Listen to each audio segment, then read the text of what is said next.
Welcome to the Motivation Without the Hype podcast with your host, Gez Perez. He's an author, high-performance coach, and motivational speaker. This show brings you inspiring messages and interviews to unleash your greatness in life and in business. So let's get started.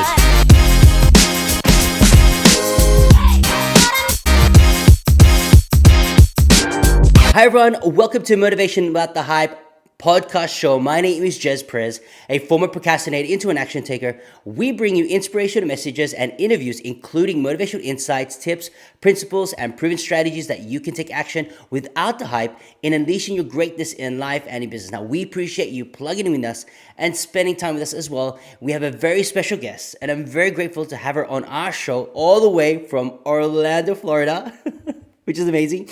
Her name is Kathy Grassett. She is a business coach, speaker, and a leader specializing in reinventing yourself as a premier entrepreneur and building a profitable service business after a long life in corporate. After a successful 20-year corporate career in IT, Kathy felt completely lost as she navigated her life and entrepreneurship outside the corporate bubble, as her entire identity had been rooted in her former career. This made building a business very slow, overwhelming, and lonely. After breaking through, she now mentors clients and teaches them her strategies for shedding the corporate layers, rediscovering themselves, and creating a simple and lucrative business model that will power them to exciting new levels of income with less effort and in a way that is powerfully authentic to them. Kathy, welcome to the show. Thank you. Happy to be here. So please tell us who you are and what you do. Absolutely. So I am a highly introverted Generation X sarcastic nerd, wife, mom to 3 tween and teen boys, Wow. and former corporate leader myself. So I spent over 20 years in the technology implementation space, the last 18 years of which was with the Walt Disney Company, which is why I'm in Orlando. Really? Yes. Wow. But turned that into a coaching business because like many people, I got to a point where the corporate culture was just no longer my thing. And that's a whole other podcast in and of itself. So I ended up going into the coaching space. And so I'm a business and money coach, but specifically for women over 40 who have also had very long lives in corporate and are not only doing the business thing, but they're kind of, they're bringing that struggle of that life transition. They've been in corporate for so long, they've lost themselves. They don't know who they are anymore, that Wow. world has dominated them for so long. They have that added dynamic, which is very important to address if you're in that space. And so I'm an expert. I'm a master at leading people through change. That's what my career has been based on. So I'm leading people Wow. through that change.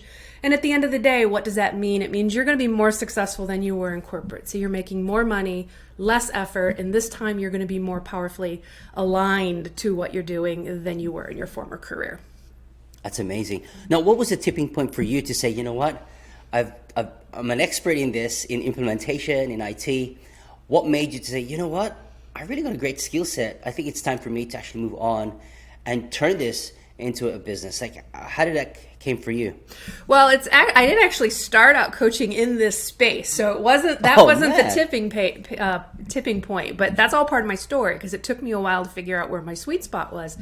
But like so many, my priorities changed. I started right out of college. I had a job lined up for me right out of college. There were no gap years back when I was in college. So I took 1 week, I think, off.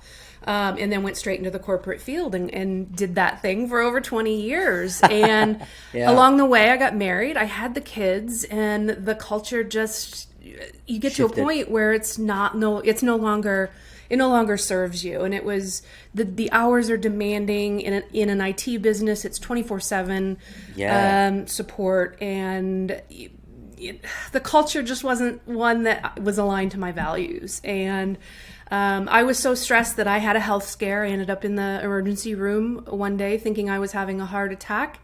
And a few $1,000s later and 3 days later, I walked out with a diagnosis of you're just stressed.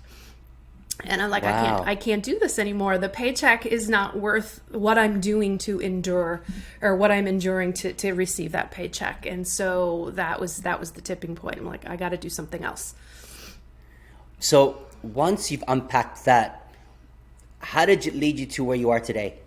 I like that. Well, I'm my own client. I mean, I'm my first client because I was in this very space where I had been in corporate for over 20 years. And when I got out, because my career had been so demanding, and then my husband and then especially my kids sucked up all my time, it was a very difficult transition. And you'll hear this a lot from a lot of women. They're like, I don't have hobbies.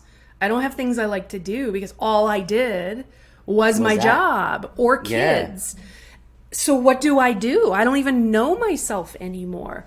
So that began just a really long period of swirling and pivoting and trying to figure out where my space is in this industry. And I actually started as a health and wellness coach because that's where I thought I wanted to be. I was so committed, I even went back to school for a second master's degree in holistic health and wellness. That's how committed I was. Wow. And I don't use it hardly at all. So it was just a process of, you got to go try something, right? You can't improve upon something that doesn't exist. So take a step, do something, realize and learn what works, what doesn't, and then just keep trying. And I pivoted a few times until I found my sweet spot. And so how did you find your sweet spot? Because a lot of people are in this transition phase as well, that those who are listening to the podcast show, like, I'm thinking, I'm in corporate, I've got a really great skill set, I don't know how to turn that into a business. How did you find because you've been trialing different areas, how did you find your sweet spot to say, yep, this is the area that I want to serve? By going out there and doing something, right? The only way you can learn is doing something. And so I got the degree. I became a certified health and wellness coach. I went out and I started doing that and quickly realized that's not what I wanted to do. And just, okay, it's not failure, it's learning. And let's try something else. And so I went into career coaching. And every evolution I took was just a refinement based on what I had learned that I like and that I don't. And what really helped me was the support and coaching and mentorship that I received, because I've invested a lot in myself. And I went to a spiritual business coach, and I don't consider myself all that spiritual, but I told myself I needed to look at things in a very drastically different way from what I'm looking at it right now.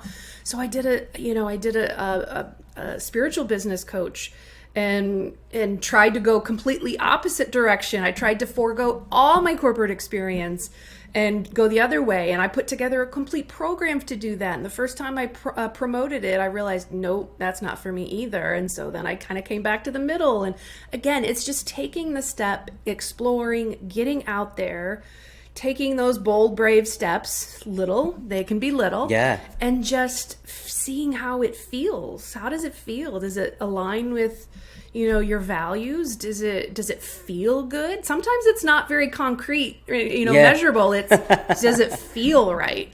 And if it doesn't, let's try something different. And I took 5 years to do this, to swirl and churn and explore. And basically I've taken all my years of experience leading people through change, and then my experience and what I know about the transition from corporate to entrepreneurship, particularly for women like me in this phase of life, who have that extra baggage of not knowing who the hell they are anymore, and combine it and say, I can shortcut it. I can show you the way. I've been there. I've done it, and I'll get you there a whole lot faster. And that's powerful, because, it took you 5 years and you still kept going. And that's amazing, because a lot of people, at least a year, and then they start thinking, maybe it's not for me, and they actually go back to where they belong. And that's not should be the case. You've kind of like said, I'm moving forward, this is it for me. And that's amazing, and it's a journey, right? And you went through that, so kudos to you. That is amazing. Now, I know that you provide a lot of immense value to your clients, but when you went and you found your sweet spot, what were the main challenges that people were facing that they knew they had to overcome? So a lot of people want to dive right into the how, the mechanics of the business, right? How do I package up those services? How do I, how do I price it? How do I sell it? All that good stuff. And yes, that is important. And you definitely need to learn how to do that, because being an employee is totally different than being an online entrepreneur.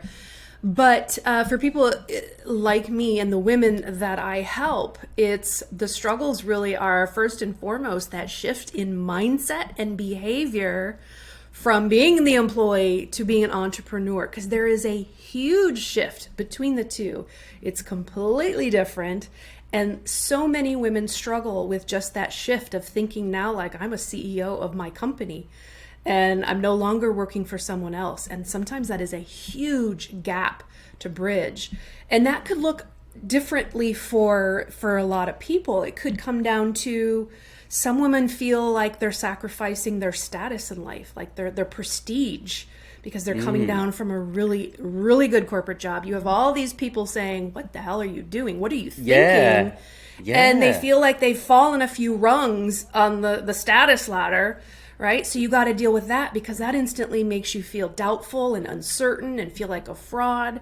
So there's that. There's toxic work habits that you carry over that you need to release. There's people that feel, even though they left to have more freedom, they feel like they have too much freedom. Because structure and discipline go out the window. And that's now right. What do they do with all of this newfound freedom that they have? And you have to be very disciplined to use it wisely, and not everyone has the capability yet to do that. And so, like I said, it looks differently from everybody, but it's really that shift from employee to entrepreneur, from a mental perspective and a behavior perspective, that you have to address before you can get into well, who do I serve? What am I serving? How much? And who am I going for, right? That's it's so powerful to actually mention about the mindset and behaviors, because it is a shift. Because not just the mindset, but it's your behaviors, the triggers, the activities that you do, because it's completely opposite. An employee only goes through, a 9 to 5, but an entrepreneur makes it happen. They have to make it happen. They need to find systems, but it right? And this as in corporate as well. You go through the stages and iterations and phases and stages, et cetera. So this is actually a good segue. Why is rediscovering yourself an important foundational step to actually growing or starting your business? So, and this is going to, the degree to which this is an issue for people is going to vary. And I focus on the people where this is really a big issue. Because the longer you've been in corporate, and or the higher level you've reached, the more deeply entwined you are with that corporate persona.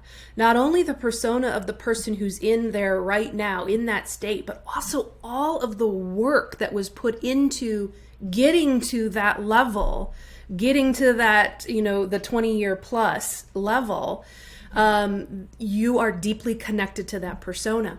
And so when you go forward in entrepreneurship, then every decision you make is based on that persona. You're thinking, corporate is a very masculine field, right? So you're thinking very logically, what makes sense on paper. You're thinking the rational, you're making decisions based on that. And intuitively, that may not be what you really want to do. So what happens is you go forward, even if you're doing all the right things, you're going forward and you're feeling lost. You're feeling frustrated. Something just doesn't feel right. Like, I'm not excited to be doing this.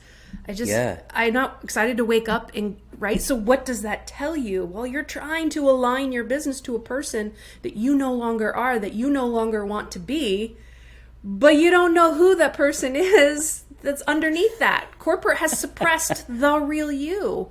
Because we know in corporate, you have to be a certain way, you have to act a certain way, you have to bite your tongue, you can't be right. And so you've just added layers and layers and layers upon layers over the real you. And it's the real you you want to build a business around. And if you don't know who that person is, then nothing you do beyond that is going to feel right. So you have to peel back those corporate layers and the persona that you've built up over your years of corporate to survive in that culture, to get to the real you underneath, so that everything feels good, it flows, you're making the better decisions, and it just feels right. Wow. I like that insight where corporate has shaped a certain persona and actually suppressed, and it happens every single time. So is there a certain specific way in a journey that you go with your clients to say, okay, let's go to a discovery phase, let's work on ourselves and unpacking that? And once people unpack that, what would be the next step that you actually work with them? So, I mean, every client's different, so I'll always tailor where I take it based on what their needs are. But a lot of it is questioning. So as they're thinking through their thought processes and they're making decisions, it's questioning and poking holes in what they're thinking. Yeah. But I also have some exploration type activities, because one of the best ways to start getting to the root of who you really are is going back to your childhood. Right? Going back to that period of time in your life before you've been conditioned by society, by your corporate experience, by the media. There are a lot of clues that can be held if you think back to your childhood. Wow. And then kind of take it forward and look at some of the monumental periods of your life and the meaning that you took from those moments. There are a lot of clues, and there are other things that we look at too. But it's just going back to the beginning of your time here, and start at the beginning. And I have some really powerful exercises, and they're exercises I went through myself that help you get to, wow, that's who I really am. And that's why when I introduced myself, I said I'm a highly introverted. That's who I am. I'm a highly introverted. Corporate culture was not where I needed to be. I had social anxiety going to networking events and department meetings, and because I just didn't want to talk. I don't like socializing. Like, one-on-one, I'm great. And that's why this business is so good for me, because I do a lot of one-on-one experiences. But corporate suppressed that part of me because I had to be an extrovert. I had to do what I needed to do to get my job done. And it's not that we can't do it. It's just that it takes a lot out of us to do it, right? Exactly. So when I went back to my childhood, I realized what the real me was like. I value simplicity. I value quiet. I value solitude. I value quality relationships over quantity, right? So childhood, that's what I recommend, is really taking a hard look at your childhood and kind of thinking back of a different time before everybody got to you and started forming you to fit the culture that you needed to be to get where you are. That's awesome. And so we go through a discovery phase, and you work on themselves, and then finding that inner child, and find out where it was before it's been conditioned. But also, people actually carry certain habits, particularly corporate habits. So what are the necessary steps that they can actually get out of these corporate habits and start doing what they can do to be more productive and start running their business? Mm-hmm. So time management is key for anything, for anyone, anything, right? So that's always a big thing. I won't go into that, but there are a couple of more subtle dangers that I would want people to become aware about. And the first one is that in corporate, you become an expert at busy work.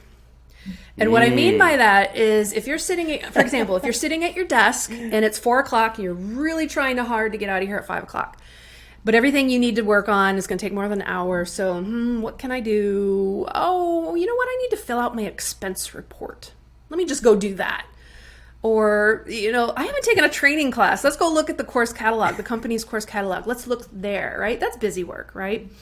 And we become masters of this. We're really good at hopping over on taking tangents, because we are so used to the security, I do that in quotes, and safety of knowing that we have a paycheck coming regardless of what we're doing when we're a salaried employee.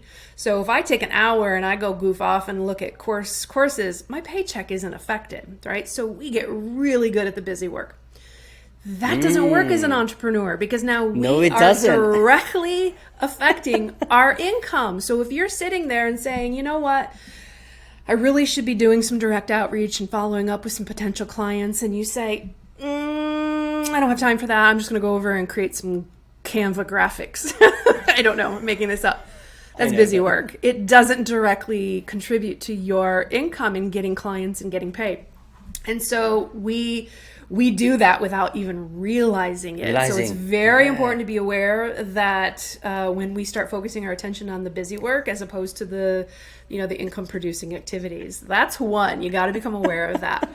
And I am guilty of it just like anyone else is. Yeah, and it happens every single time. It happens. And then I think the second one would be in corporate, we just become accustomed to the hustle culture. People joke that it's a 40-hour a week, but people end up working 50 hours, 60 hours, 70 hours, weekends, evenings. I did it. And you just get accustomed to the fact that in order to get the job done, you got to work harder. And we all know that when everything's on your plate, it's all priority one. You got to do it all, right? You just do it all. And we take that mentality with us into entrepreneurship, and we overcomplicate things. We make things so difficult for ourselves because we feel like in order to earn what we will eventually get from our clients, we have to work damn hard to get it. We got to put in a lot of hours. If we want to make the money that we're dreaming of, it takes a lot of time and effort to do that. Oh, yeah. And we end up burning ourselves out because we try to do all the things. And it doesn't have to be that way. We don't have to do all the things. You can create a very simple business model that's very lucrative, working part-time hours if you focus on the right things and not burn out, right? And so it's those two things are a little bit more subtle than just your basic time management things, is the busy work and the beware of trying to do all the things because you're just so used to that hustle culture.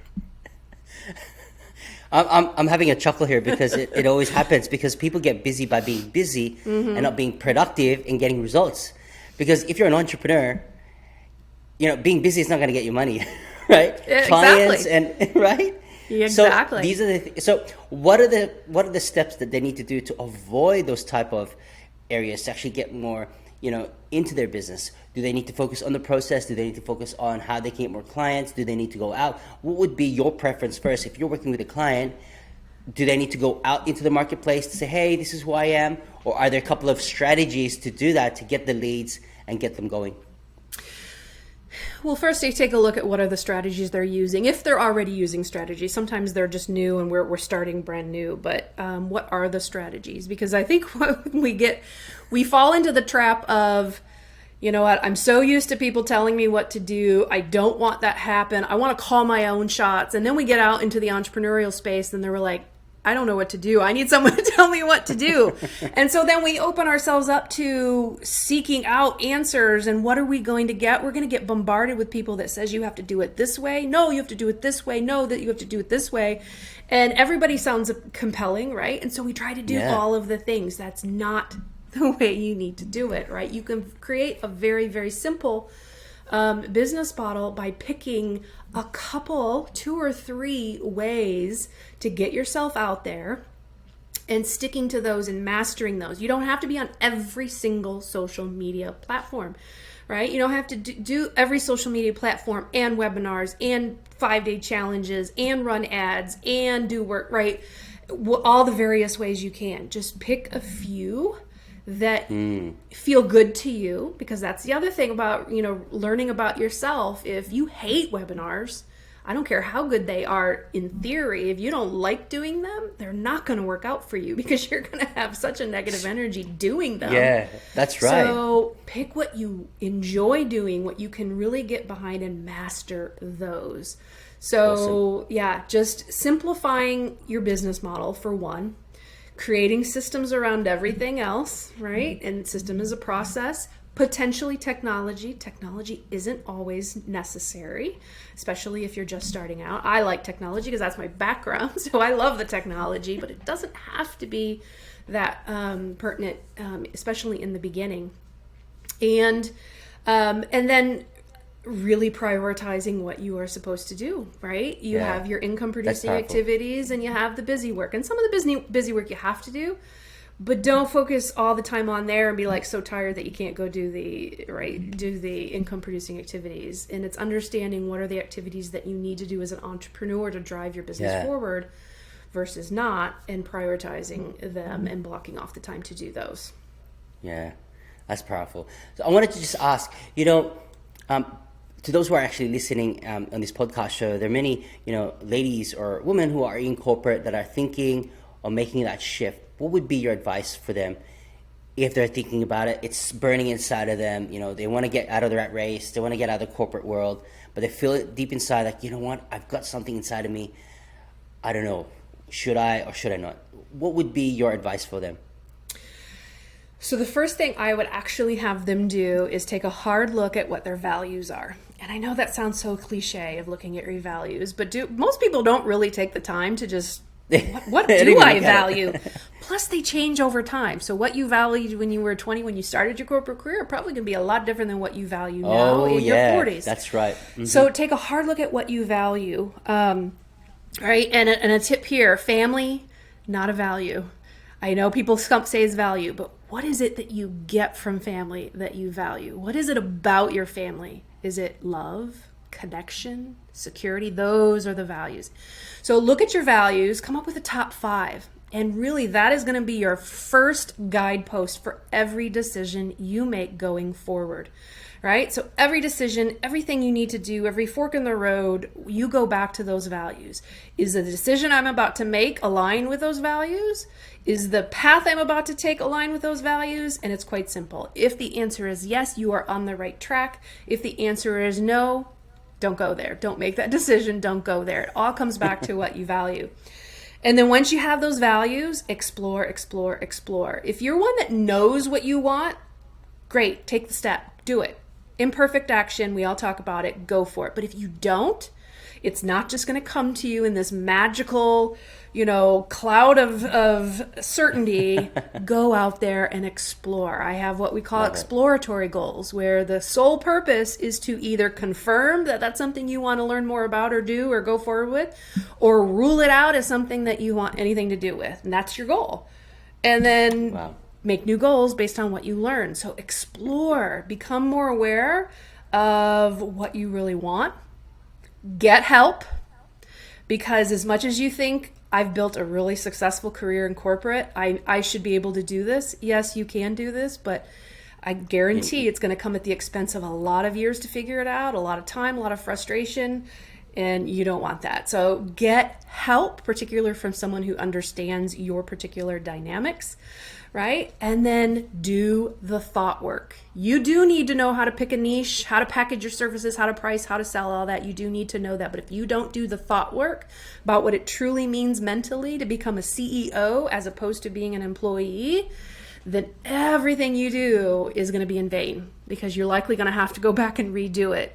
Once you do realize you need to do the thought work. Yeah. Wow. Really key insights, practical, but more meaningful as well. And I think that's powerful itself, because you want to make sure that, and I like how you say, we need to come with simplicity. And that's one of the key takes as well through this. I always ask this question to every guest that's on the show. What is your meaning of motivation without the hype, and how to use motivation for your personal success?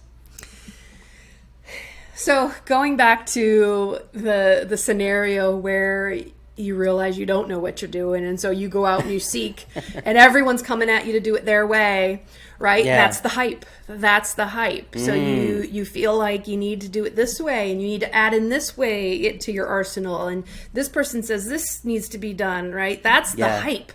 That's the hype.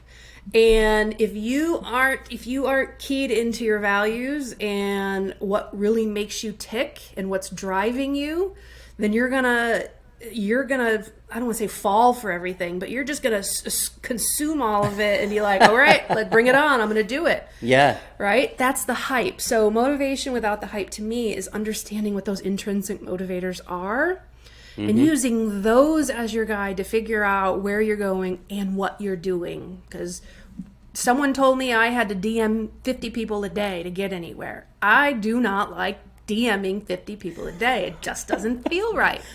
So without any knowledge, okay, I'm going to do it. But it doesn't feel right to me. And I know that, and I'm going to refuse to DM 50 people a day out of the blue, right? So remove that hype. Motivation is more of the intrinsic, and blocking out all of the do it my way, do it my way, do it my way, because it's the only way, it's the best way. There's no one right way. Do it your way.